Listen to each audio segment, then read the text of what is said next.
Hello, my sweet fellow friends and bookworms.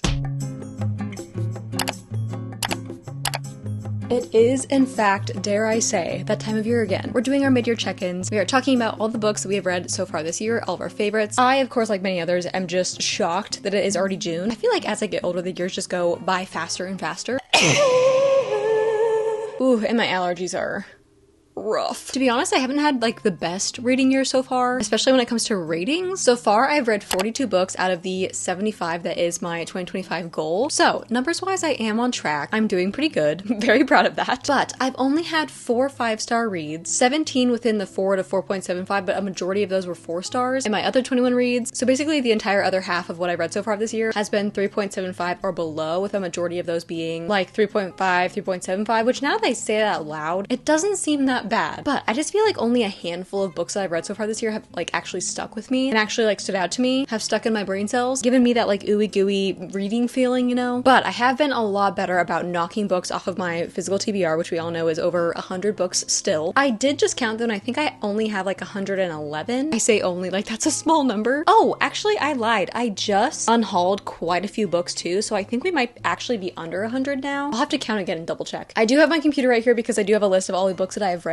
so far this year. I'm not going to be talking about all 42 of them. I'm only going to be talking about the ones that I think have stood out to me and I think that are really worth reading. I did clump these books up into categories, so to say. So the first kind of category is ones that I enjoyed. These are more of my like 3.5 to 3.75 star reads. And then I have ones that I really liked, which are like my 4 to 4.5s. And then I have my loved, which is like my 4.5 to 5 stars. So starting off with books that I enjoyed, my 3.5 to 3.75 star reads. The first two that I have are actually part of a series, and that is Before She Disappeared and One Step Too Far by Lisa Gardner. Before She Disappeared, I believe I gave a 3.75, and then One Step Too Far I actually give a 4 star, but since they're kind of in the same series, I wanted to just clump them together. And these books are, I think, like interconnected standalone thrillers, more mystery thrillers because they aren't as thrilling as they are mysterious. But these books follow our main character Frankie, and Frankie is a recovering alcoholic, so to say, and she kind of takes it upon herself to go out and search for people who the authorities have kind of given up on, so cold cases, I guess I would say. I definitely liked the second one better than the first one. I feel like the first one was kind of like slower paced. It was definitely more of a mystery than it was a thriller, but I still enjoyed it and I still think it's definitely worth the read. I would recommend reading these books in order. You don't have to, but once I read the second book, they did make some references to the first book that I feel like would be a little bit confusing or just go right over your head if you hadn't read the first book first. I think you should read them in order, but it's really not that big of a deal. The second one, One Step Too Far, I feel like was a lot more thrilling. The first one kind of just follows this mystery of this girl went missing in, I want to say they're somewhere in like Chicago or something, but I could be way off on that. But she is a person of color, a minority, so people have just kind of given up on trying to find her, which is completely unfair. So I really loved a lot of the things in this book because of that, and just because of like how much Frankie cares about this girl and her family and her community when like nobody else does. The second book, One Step Too Far, follows Frankie as she goes into the wilderness of Wyoming to help a family search for their missing son. Really, they're just trying to look for a body because they think that he's dead. It's been a couple years, but it gets crazy because they are backpacking like miles and miles into the wilderness. So I think that itself just puts such a more like thrilling element to the story. Next, we have Assassin's Blade and Throne of Glass. I did start this series this year, obviously. I've been wanting to start the series since I started reading again as an adult 3-ish years ago, 4 years ago, but I've been putting it off because of the hype. Assassin's Blade, I believe I gave a 3.75, and then Throne of Glass, I believe I gave a 4 star. I did read Assassin's Blade first, and I am really happy that I did so. The way that my brain works, I just like to read books in, is it chronological order? I like to know what happens before we start talking about it. So, had a good time with Assassin's Blade, although I didn't expect it to be just a collection of like shorter stories kind of, but still had a good time. Throne of Glass, I definitely wasn't like wowed by it by any means. It just kind of felt like your average YA fantasy, but I have heard that the bulk of what people love so much is in the later books in the series, so I am definitely excited to work my way up to that point. Oh, these also are not in any particular order. I did read all of these books kind of scattered throughout the year, so this isn't like what I read first in the year and what I read last in the year. I am just talking about these randomly. So next we have Practice Makes Perfect, and this one is, I think, the second book in one of these Sarah Adams, like the When in Rome series, like interconnected standalone series. And this one follows our male main character's sister from When in Rome. I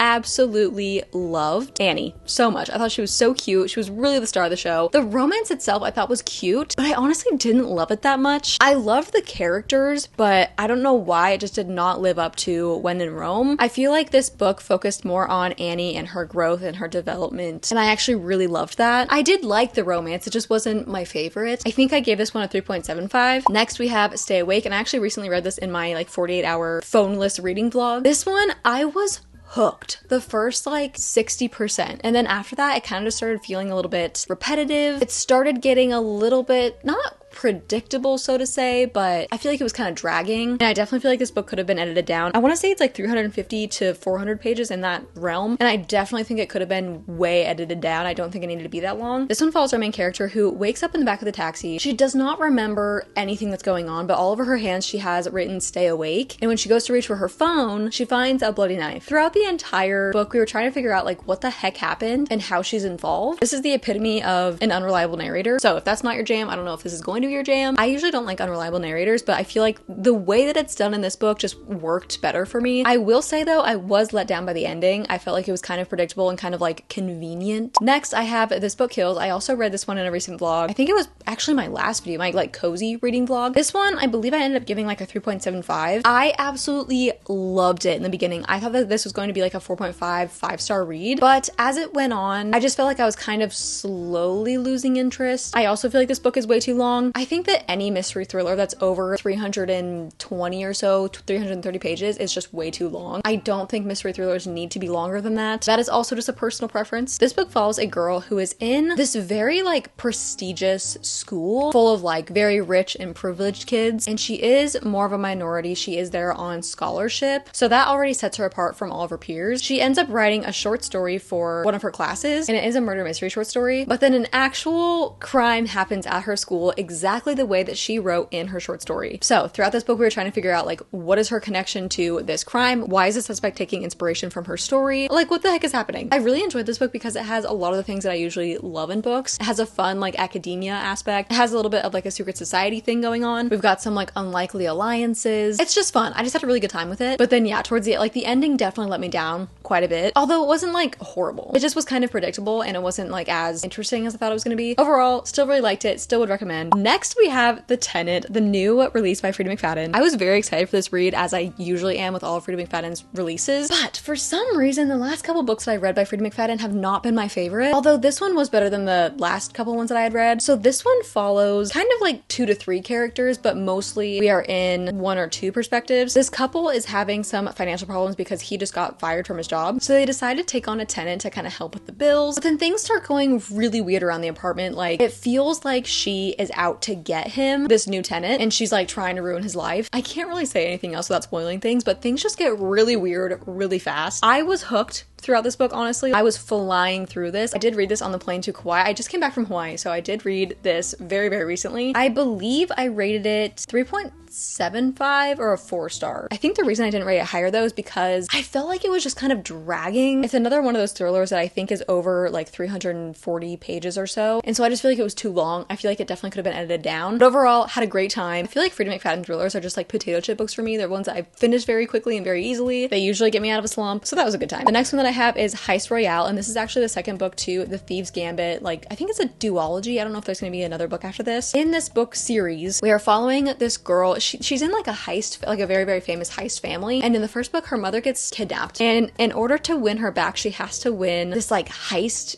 game competition thing. The second book, Heist Royale, I didn't like as much as the first book. I don't know why. I had read this very, very early this year, so I honestly can't even remember like why I didn't love it that much. I think it just wasn't like as interesting. Like I wasn't as hooked as I was in the first book, but I still definitely think that this is a very fun little YA kind of fast-paced fun mystery type of book. It gives a little bit of Inheritance games, so if you like the Inheritance games, I would definitely check this out. And then we have Metal Slinger, and this is an adult, I think it's technically a romantasy, and this one is a very, very, very popular hyped up romantasy. I really enjoyed the first like 60%, and then it kind of lost me the last 40%, and I didn't really like the ending. I also kind of feel like throughout this book, I was a little bit lost. Honestly, I cannot even remember exactly what it's about, so you will have to look up the synopsis. I liked the characters. I think, if I remember correctly, I did like the romance, although I didn't feel like it was like super strong. Like, I didn't feel super connected to this couple, although I do believe it's an enemies to lovers. I think I rated this like a 3.75. Next, we have Mad About You by Mara McFarlane. This one is more, it's, I think, supposed to be like a fiction slash romance, but it definitely is heavy on the fiction, very, very light on the romance. But our main character just got out of a very serious relationship, so she's looking for somewhere to live and ends up moving in with this random guy from online. They don't really get along at first, but throughout the book, they do develop this really, really sweet connection, and I really enjoyed this book. I think I gave it a 4-star. It's not one that like super stuck with me though, which is why I didn't put it in my like really liked category. I usually try to avoid books that talk about abusive relationships and toxic relationships, but I feel like the way that it was written in this book was a lot easier for me to read because it's kind of like the aftermath of all that stuff and her kind of finding her voice again, finding her strength again. Like, it talks about it in a more, you know,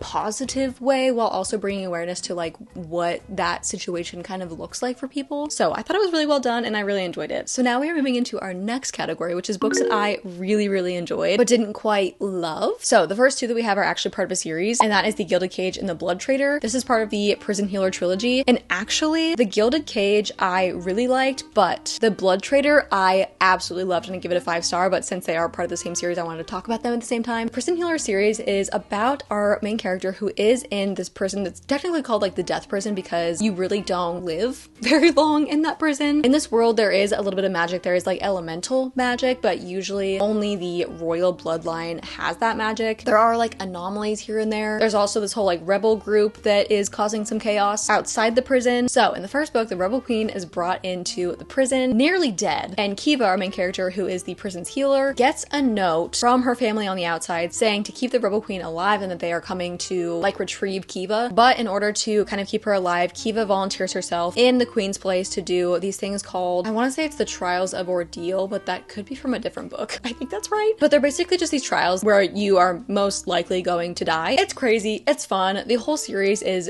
very fun. I really enjoy it. And I feel like the ending in The Blood Trader, like I feel like that was just such a perfect conclusion to the series. The Gilded Cage I really liked. I think I gave it like a 4.25, maybe a 4.5, but I didn't absolutely love it. But The Blood Trader, I was hooked from the beginning. Like, not a single moment in that book was I like bored or like my interest was lost. No, it was great the whole time. Next we have Prodigy, and this is the second book in the Legend series by, I think it's Marie Lu. This is an older YA dystopian series. I don't even know exactly how to explain it, but basically our main character is kind of like one of the most wanted criminals of some sort. And then on the other side we have our female main character who is like way higher up in society, but for some reason the government is trying to like keep them apart. So throughout this book and throughout the series, we're kind of just following them and what's going on in their government. It's, you know, like your basic dystopian story, but I have a good time with it. Legend, I think I gave a 3.75, and then Prodigy, I think I gave also maybe a 3.75, but maybe a 4-star, I can't remember correctly. And then we have Akawara, A Court of Wings and Ruin. This is the third book in the ACOTAR series. I will say I did like A Court of Mist and Fury better than Akawara, but throughout A Court of Wings and Ruin, I was pretty intrigued the entire time. I just have a hard time with very, very long books, and I think that all these books are like 600 pages, if not more. So it kind of just felt like a lot for my brain, although it was pretty like action-packed like through the entire book. So the ACOTAR series itself, it's not like my most favorite thing. I'm not like obsessed with it by any means. I think it's a good time, and I'm definitely glad I have read up to this point. I don't think I'm gonna read Silver Flames though, because I heard that it is basically entirely smut, and I don't really read smut, but I love Nesta, so I really want to get like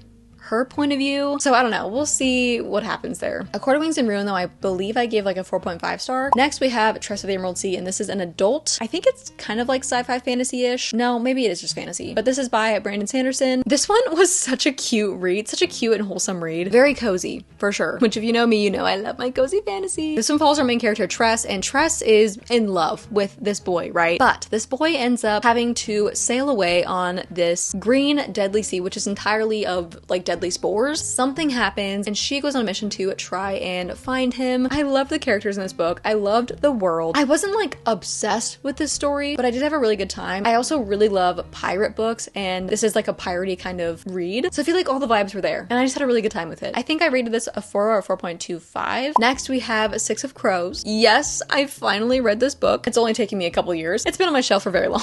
For a very long time. I believe I rated this one a 4.5. I'm sure everybody knows what this book is about, but if you don't, it basically follows a group of 6 people in a fantasy world, and they are on a heist of sorts. I love the Shadow and Bone world, so I was very, very happy and excited to be back in this world. This story itself, I feel like, was pretty fast-paced. I had a pretty good time throughout the entire book. I will say, though, there was certain points where my interest wasn't as peaked, and I do feel like it was kind of dragging out. This book also is, I think, around 500 pages. So I don't know. I just, again, have this weird thing with very long books where I just get bored at certain points. I wasn't nearly as obsessed with Kaz and Inej as I was with Nina and Matthias. I love them. I love them so much. I feel like we honestly didn't even get that much of Kaz and Inej. Like, we did, but I feel like it wasn't nearly as much as like I thought there was going to be. And maybe there's gonna be way more in the second book, which I'm assuming there is. Either way, though, I did really enjoy it. Definitely worth the read. Wasn't quite as obsessed with it as I thought I was going to be, but still, it was great. Next, we have Sunrise on the Reaping. This one, okay, first of all, I did really enjoy it. Obviously, it's in the really enjoyed category, but I wasn't as obsessed with it as I thought I was going to be, which very much surprised me because I absolutely love the Hunger Games. I think I just expected something different from this book. This one, if you don't know, it follows Haymitch's story. I just feel like this was another Hunger Games book. It felt pretty parallel to the original trilogy. This was definitely a sad book, but I wasn't sobbing. It was definitely powerful, but it wasn't, for me personally, it just wasn't as, I don't know, powerful and emotional as like I thought it was gonna be. And I think that's because I got all that out in the first book. Like, I got all of that out in the original trilogy where it was like super emotional, super impactful. And then by Sunrise on the Reaping, I just feel like it was kind of just another one of the same books, you know? I think it definitely touched on some very important topics, but again, those same topics were in the original trilogy, but I feel like they were just like stronger in this book. And then we have Rebel Witch. So Rebel Witch, I believe I rated like a 4.5, maybe even a 4.75, I can't remember. So this is the second book in the Heartless Hunter duology, which follows a witch and a witch hunter. It's like a romance between them, which is very intense. Very, very cat and mouse. The first book I did really enjoy, but I wasn't super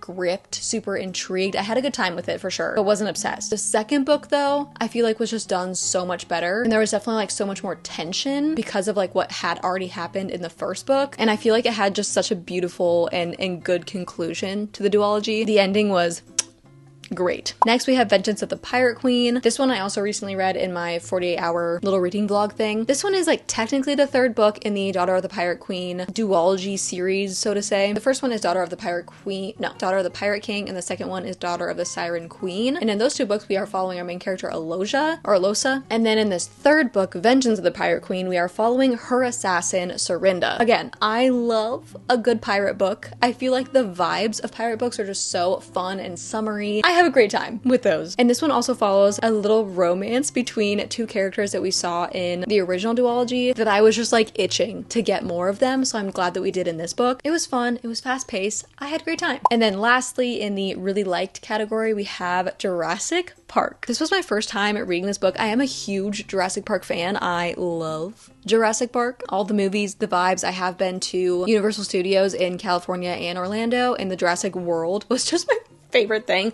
Second to Harry Potter World, of course. This book was actually my most recent read. I finished it yesterday, and I ended up giving it a 4-star. I'm between like a 3.75 and a 4-star. This book was so fast-paced. Like, it was so fun. The vibes were really fun. This is technically like an adult sci-fi horror in a way, but the only like horror aspect of it is that it is kind of gruesome because they do explain like dinosaur attacks, which can get pretty intense. The only things that I did not like about this book, okay, I have like a love-hate relationship with this part of the book, and that is it is written like a movie. So you are jumping between so many characters and so many scenes that are kind of happening like at the same time, exactly how like a screenplay in a movie would go, which was like, it's fun. And I really liked seeing like all these different perspectives and like what was kind of going on with each character like at the same time. But it also kind of got really confusing because we were jumping people like so often. You never really get connected to any of the characters. You never really get to know that much much about each character because there are just so many that we are following. It is written in third person POV though, which I enjoyed. I feel like if it was written like in each person's POV, it would have been so much more confusing. I loved learning about like all the science behind like them creating the dinosaurs, them creating the park. It was very intense. So very,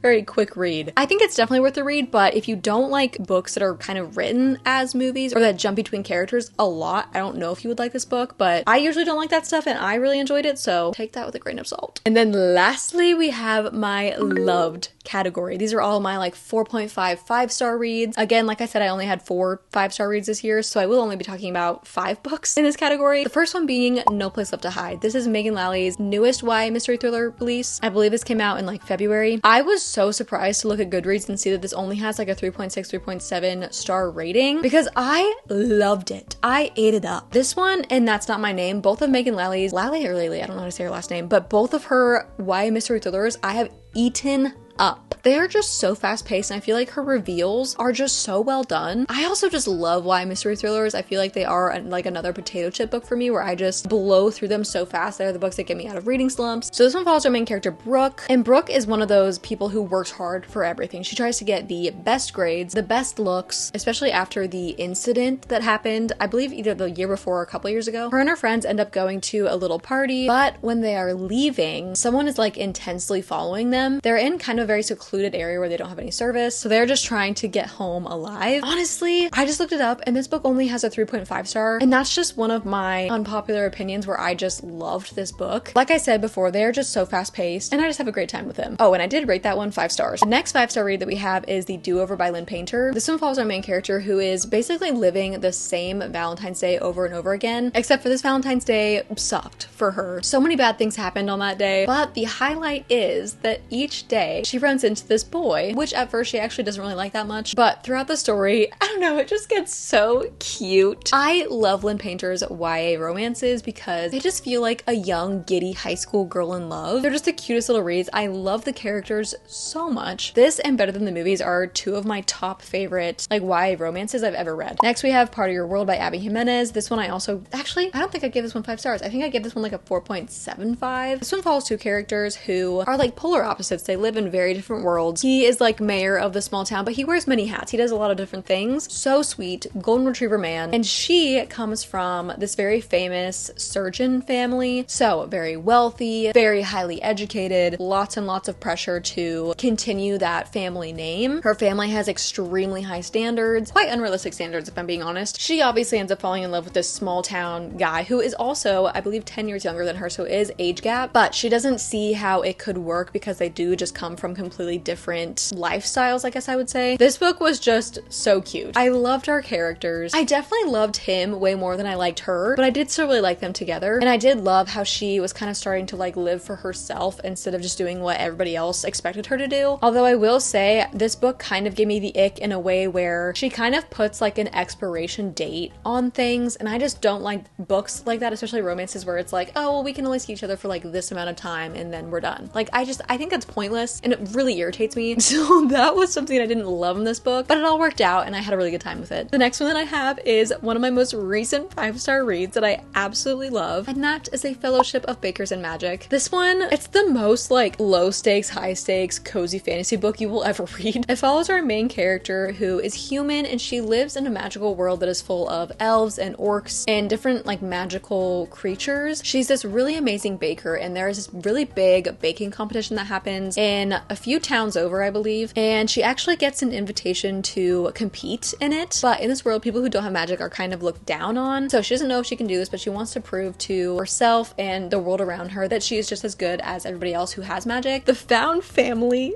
in this book is so cute. And the little romance, the romance is definitely like a very, very subplot, but it is so cute and it's the slowest burn of my entire life. So that was kind of annoying. I definitely wish things had, you know, happened or picked up a little bit sooner, but it was still just the cutest, the most cozy read I have ever read. It definitely gives Great British Baking Show vibes if they were in a magical world and if all the contestants were magical creatures.